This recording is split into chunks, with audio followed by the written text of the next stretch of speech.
Good morning, EBC kids. Thank you so much for joining us today. For the next 8 weeks, we will learn how to rely on God's power to defeat any evil. God's power in us equips us with everything we need to be heroes every day.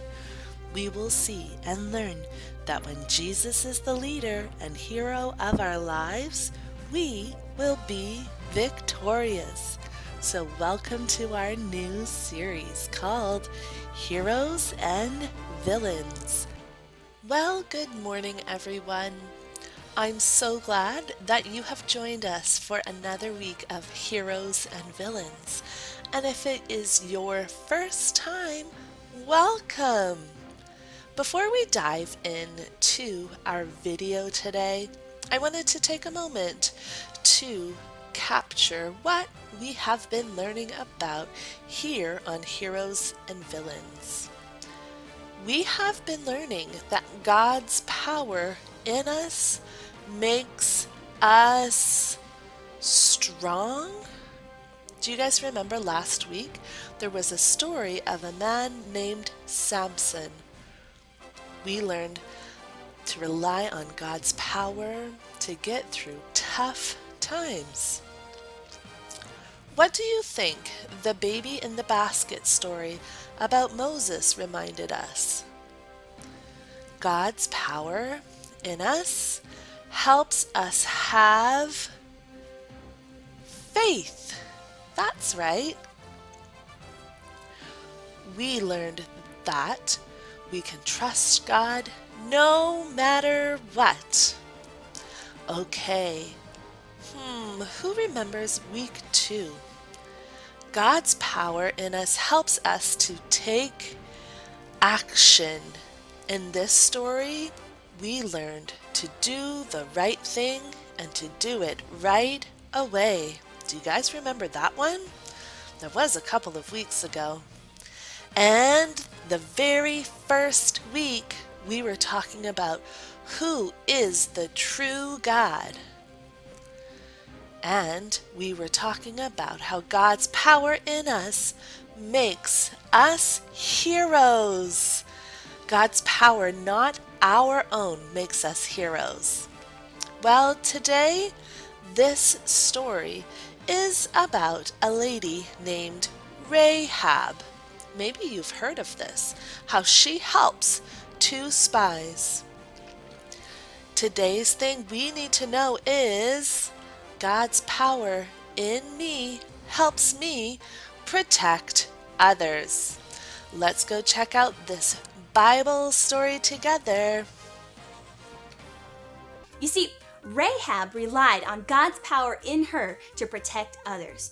And Rahab didn't have super speed like Speedy, but I'll tell you how God's power in her helped her protect others. Oh, hey, let me get that started. Cut. I can do this. I promise. Okay, where was I? I was telling you about Rahab. Okay, so first you need to know that Joshua was the leader of God's people. And God told Joshua to take over a city called Jericho. So Joshua sent 2 spies into Jericho to see what the land and the people were like. Now, this is the part of the story where Rahab comes in, okay? All right. So the men who were spying were about to get busted, and they needed a place to camp out, stat. So a chick named Rahab happened to have a house that was built right into the wall around Jericho. So she let the spies stay right there. Couldn't Rahab have gotten in trouble? Oh, well, yeah. I mean, some tattletale had already told the king that there were spies in his city, and he was not happy about it. So those 2 spies had to stay on the DL. You know, the down low. Then why did Rahab protect the spies? Oh, well, I mean, that's simple. I mean, Rahab had heard about all the amazing things God had done for his people, and she knew that God was with those spies. She also knew that if God told his people to conquer her city, then it was going down. So, I mean, it's pretty simple. Just Rahab chose to be on God's side and help his people. I see. Yeah.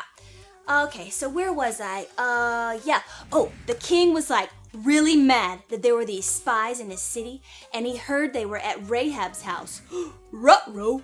So the king sent soldiers to Rahab's house to look for the spies. Now, I have to tell you, this was not one of her finer moments because, well, she didn't exactly tell the truth. And let me just say that I know that that is never okay. But when the soldiers got to Rahab's house, she said, "Oh, they were here, but they left. Hurry, you can probably catch them if you go that way." But Rahab had actually hidden the spies on her roof. What happened next? Well, the soldiers left Rahab's house, and she went up to the roof to talk to the spies. She said, "Promise to help me and my family when Jericho is captured. Let us live." And the spies agreed. So they came up with a plan. They told Rahab to hang a red rope from her window and to keep her whole family inside. And if she did, then her and her family would be safe when they captured the city. So Rahab hung that rope in her window, and then she let the spies down through her window so they could escape. That's an amazing story. Yeah, it really is. And then guess what happened? What? Well, soon after that, when the Israelites conquered Jericho, the red rope was still in Rahab's window and her family was inside. So the spies kept their promise and they did not harm Rahab or her family. Isn't that a great story? Yeah. I mean, it's pretty obvious why Speedy loves this story so much. It shows how God's power in us helps us protect others. I mean, Rahab couldn't have done all that on her own. It's game time! I'm going to draw a few things from the story and you will have to guess the drawing. Here we go!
for joining me today, guys.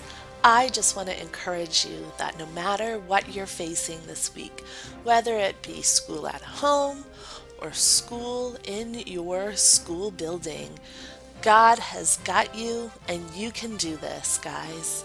I pray that you have a fantastic week. Please come back next week as we look at another way that God's power in us helps us. So, bye for now.